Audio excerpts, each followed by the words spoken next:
Ya, rekan-rekan media, Assalamualaikum warahmatullahi wabarakatuh.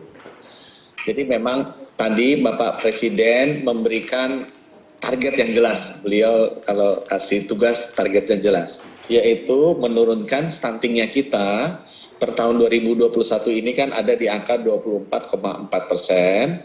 Itu beliau harapkan bisa mencapai angka 14%. Mencapai angka 14% di tahun 2024. Ya. Hitung-hitungan kami turunnya mesti 2,7% per tahun nih, Pak Hasto sebagai koordinator mesti mengumpulkan menteri-menteri supaya mencapai target ini.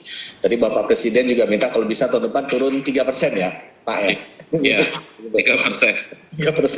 Tapi rata-rata memang harus turun 2,7% kalau mencapai angka 14. Nah, untuk menurunkannya di halaman selanjutnya kita bisa lihat memang ada dua intervensi yang kita bisa lakukan. Satu intervensi spesifik istilahnya, kemudian intervensi sensitif. Nah, semua ini Pak Kepala BKKBN yang pegang untuk mengorkestrasi, karena kalau nggak salah tadi ada 15 kementerian lembaga ya Pak ya, yang bergerak untuk melakukan program intervensi ini. Dan untuk menurunkan stunting, 30% bergantung kepada intervensi spesifik, 70% bergantung kepada intervensi sensitif, gitu ya. Dan kami di Kementerian Kesehatan membantu Pak Kepala BKKBN konsentrasi yang intervensi spesifik, yang 30%-nya saja. Tapi Pak Kepala BKBN mengkoordinasikan kementerian lain untuk bisa kami dan kementerian lain untuk bisa mengadres yang intervensi sensitif yang itu 70% dari stunting ini. Kita konsentrasinya ada 30%. Nah, yang di 30% ini kita juga sudah melakukan analisa yang lebih dalam. Ya. Kita melihat bahwa untuk intervensi gizi spesifik itu penyebab utamanya dua. Kenapa stunting itu tinggi? Next slide. Okay. Ya. Yang pertama adalah intervensi sebelum lahir, intervensi spesifik sebelum lahir yang berkontribusi sekitar 23%, dan intervensi setelah lahir. Nah, setelah lahir kita amati kenaikan paling tinggi itu antara 12 sesudah menyusui. Karena begitu dia menyusui masih bagus, begitu dia sudah selesai ASI, dia kan harus dikasih makanan tambahan. Nah, di situ banyak melesetnya, banyak kekurangannya, sehingga stuntingnya naik lagi ke atas. Nah, dua titik lemah inilah yang kita fokuskan di intervensi spesifik yang menjadi tanggung jawab Kementerian Kesehatan. Jadi, satu sebelum lahir, dua setelah lahir pada usia 6-23 bulan, terutama pada saat dia selesai ASI. Karena itu titik kenaikannya tinggi. Nah, ini mungkin halaman terakhir saya. Nah, untuk intervensi spesifik ini, sudah ditentukan target RPJMN-nya. Kita bagi antara yang sebelum lahir dan setelah lahir. Nah, yang sebelum lahir yang kita lakukan itu tadi ya, biasa ini kekurangan gizi, kekurangan darah, kekurangan Fe. Jadi yang kita lakukan adalah kita sudah mengubah Permenkes yang tadinya hanya memberikan tablet tambah darah menjadi mengkonsumsi. Karena kalau memberikan dikasih aja, nggak diminum juga dicatat. Ini kita ubah. Kemudian kita juga intervensi yang kedua yang kita udah lakukan, kita meningkatkan konsultasi ibu hamil. Jadi kalau ibu sedang hamil, nah tadinya 4 kali menjadi 6 kali, itu kita tingkatkan. Ketiga juga kita melakukan dan dua harus dengan dokter. Kenapa? Supaya kalau ada perkembangan yang kurang bagus dari kehamilan sehingga menyebabkan stunting, dokter bisa tahu dan bisa melakukan intervensi medis. Dan yang ketiga yang kita lakukan untuk intervensi sebelum lahir, kita akan melengkapkan USG di seluruh puskesmas. Karena sekarang baru 2.000 yang punya USG. Pada USG itu dibutuhkan untuk melihat apakah perkembangan bayinya itu sesuai dengan yang seharusnya, apakah perkembangan plasentanya juga baik, sehingga kalau ada kemungkinan dia kekurangan gizi karena perkembangan tidak baik dilihat oleh dokter pada saat ANC dengan USG, kita bisa melakukan intervensi sebelum lahir. Ya, jadi itu 3 yang intervensi yang akan kita lakukan tahun ini. Kemudian sesudah lahir, itu ada beberapa intervensi yang kita lakukan untuk memperbaiki. Karena tadi kita lihat sesudah ASI itu ada lonjakan lagi orang kena stunting. Ya. Nah, yang pertama adalah orang yang sesudah ASI-nya selesai, memang ASI itu harus. Jadi itu lebih ke promosi lah, edukasi agar ibu-ibu memberikan ASI. Itu kita teruskan. Tapi yang masalah adalah sesudah ASI, mereka tuh bayi-bayi ini harus diberikan protein hewani. Ini yang salah persepsi masyarakat dan media, tolong dibantu. Bukan hanya diberikan kalori saja, bukan hanya diberikan karbohidrat. Jadi semua makan tambahan itu harus konsentrasi ke protein hewani. Kalau bisa lokal. Nah, yang paling sukses di dunia adalah dikasih 1 telur 1 hari. Nanti kalau dia sudah di atas 12 tahun, dikasih susu ya, di atas 12 tahun, ya dikasih 1 susunya harus susu UHT ya, bukan susu kental manis, karena susu kental manis itu isinya gula, tapi ini harus dikasih susu UHT. Jadi kemudian intervensinya kita untuk anak-anak yang sudah ASIA sudah selesai dan harus dikasih makanan tambahan, itu kita usahakan dikasih telur 1 dan susu, yang nanti dananya kita bisa ambil dari dana desa atau dari khusus.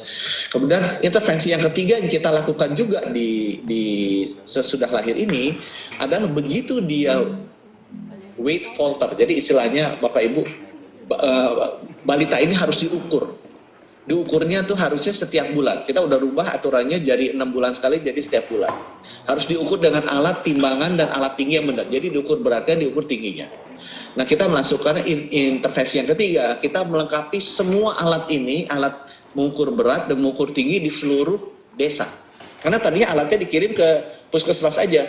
Tapi kan satu puskesmas bisa ada 10 desa, 20 desa, kebayang nggak? Kalau alat timbangannya mesti muter gitu. 20 lokasi dalam waktu 1 bulan, kan sulit. Jadi dan nggak terlalu mahal, kita Kemenkes akan mengintervensi, kita memberikan alat timbangan dan alat ukur tinggi badan ini ke seluruh desa untuk bisa diukur. Dan kita akan bikin itu digital kalau bisa. Jadi pelaporannya tidak manual lagi. Nah, itu intervensi yang ketiga. Nah, intervensi keempat, ini ada 2 nih.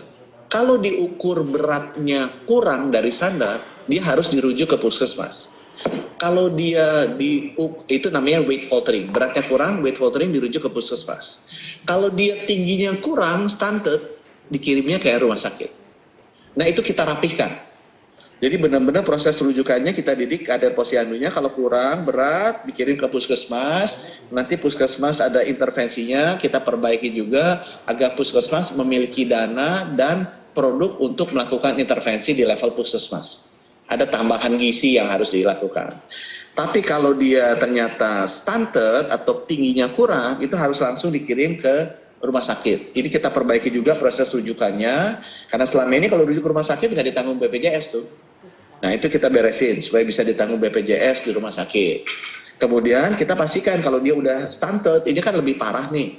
Itu tata laksana gizinya harus lebih baik di rumah sakit. Ada namanya PKMK, makanan khusus. Nah, itu kita masukkan juga ke paket BPJS agar bayi-bayi yang stunted ini atau tinggi badannya kurang itu bisa di address di rumah sakit. Jadi rujukan dan treatmentnya. Dan yang terakhir adalah imunisasi.